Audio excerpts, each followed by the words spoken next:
This video is brought to you by Miniature Market. Thousands of board games, miniatures, and paints, discount prices at miniaturemarket.com.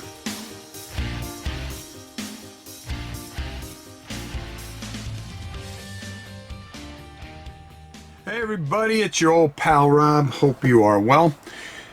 It's been a tough month and a half for old GW for sure. So when they announced that the latest edition of Death Zone was coming out, I said, well, here's a step in the right direction. Let's see what they add with this. Along with, in the supplement, is a thing called Blood Bowl 7s. And to be honest with you, this one kind of left me scratching my head. So we're going to go down, take a look at what's inside the book, and then what's the new pitch that they've come out with.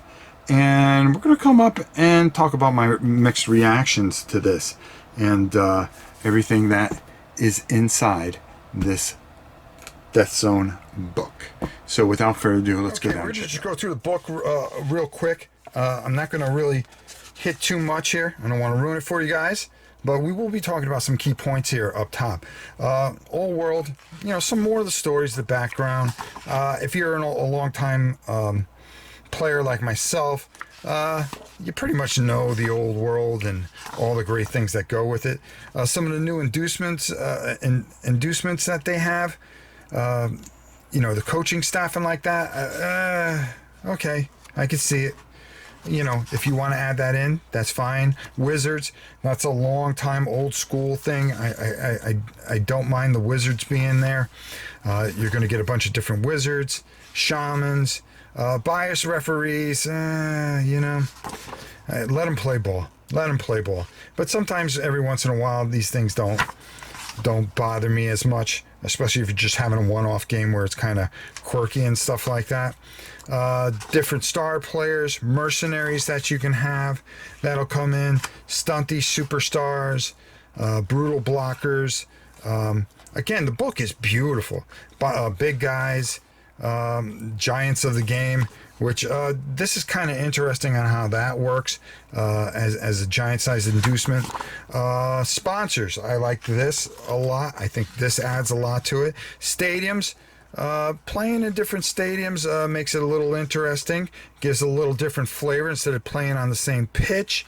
One of the things, a load of balls. This I don't particularly care for.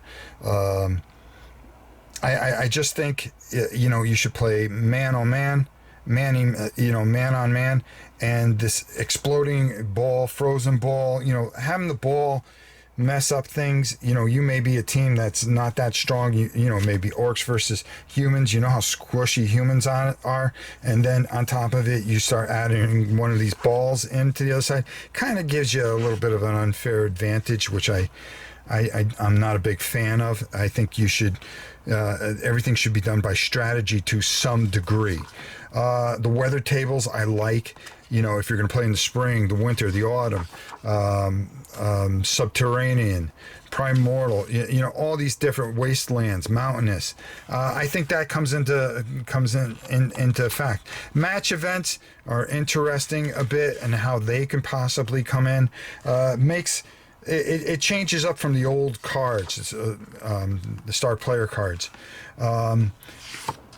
Then we come into the sevens. Well, you know, this is something that makes me scratch my head a little bit.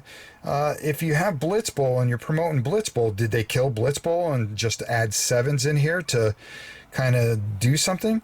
And then, you know, as I read this a bit, it showed that, you know, there's no star player points. So if you wanted to do a league of sevens, because in a way you think, all right, well, maybe this is good because it's a smaller pitch and everything like that, less time, and you can get more league games in quicker without having to dedicate, you know, part of a day to play Blood Bowl, which is fine by me. But you know, sometimes people don't have 2 or 3 hours. You know, maybe you can squeeze this into about an hour or so, hour and a half, because there's only 6 turns instead of 8, and you are playing with 7 guys instead of the traditional 11. but there's no star player points. You kind of, if you decided to do a league, it's just, well, you know, it says right here, you just give them randomly a secondary skill or a primary skill, depending on how you do things. And that was kind of like, okay, well, all right. And, you know, I'm kind of on the fence with this. We already had Blitzball. Why go to the sevens? But hey, to each their own. You know, it's something I've got to take a harder look at. And, you know, just some teams in the back here. But again, beautiful done book. Mixed feelings about this. Now, here we have the sevens pitch. And the one thing I really like, and I really wish they did with the bigger game, is make the boards this size. I mean, look at the size of my hand, and I have a big hand and everything like that, but the smaller sideboards are actually really pretty cool. And of course you have the smaller pitch, which is here's my hand, you know, a considerable size smaller, so you can put 7 guys on here and really go at it. It's also double-sided, as I'll show you. Trapdoors, which I'm not a fan of. Okay, and you can see the trapdoors, and you also have on the other side here almost a you know, a concrete pitch or dungeon pitch. So really interesting, fascinating in a lot of ways. I kind of like it, but also kind of I'm scratching my head over it. It's really hard to say what I feel about this. So let's go up top and get my final thoughts on Blood Bowl, Death Zone, and the sevens. Yeah, so as you saw, we took a look at this little masterpiece. A lot of good things, things that you would expect, especially with the new rules, updating your big guys, your star players, and things like that. Some of the things that I really thought were unnecessary that kind of took away from the game was the ball thing, where at the beginning of your turn on a certain roll that a coach can declare that a certain type of ball will come in there. I think it takes away from the strategy of what is already a fantastic game.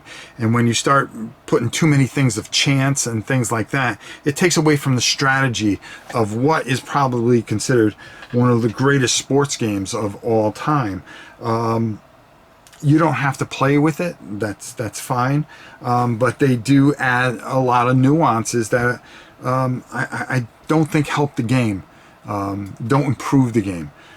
You really want it to be 2 teams smashing it out and then you going at it. The trapdoors on the sevens thing, and then let's talk about the sevens. The sevens doesn't make sense to me when you have Blitzball already. Are you killing off Blitzball more or less? Because I always thought Blitzball was the shorter version, a good introductory for you know, kids that maybe want to get into it, and then you have the full-on Blood Bowl game. Now on the other side of the coin, I also kind of like it too, because I'm kind of looking, oh wow, I can get a game in probably in about an hour 20 maybe, instead of 2.5, 3 hours for a full game. So it, you know, in a way, it really made me kind of scratch my head a little bit. The thing I do like, you know, shorter turns. You could have done that with the bigger game too, gone down to 6 turns instead of the traditional 8.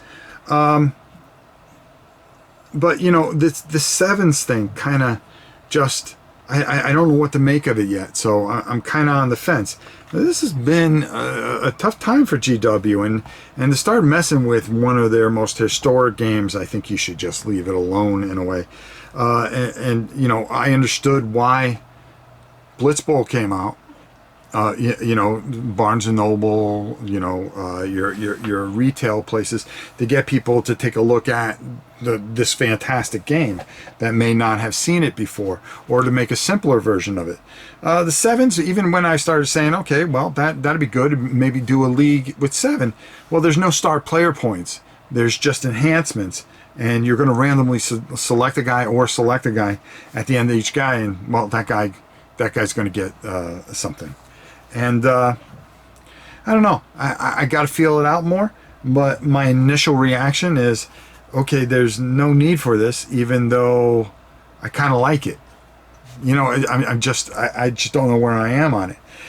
Some of the needless rules. One of the things I do really like is the different type of weather that you can create. Maybe the game's played in the autumn or the winter, or, you know, depending on where you're playing, you can pick a different weather chart that you can roll off of. I think that adds something to it. The stadium thing, you know, when you start adding too much and you start letting too many outside things kind of get in your favor before the ball is even kicked, I was never a big fan of that. I think two teams should come in there. You know, if you're banged up from a league game, well, that's your problem.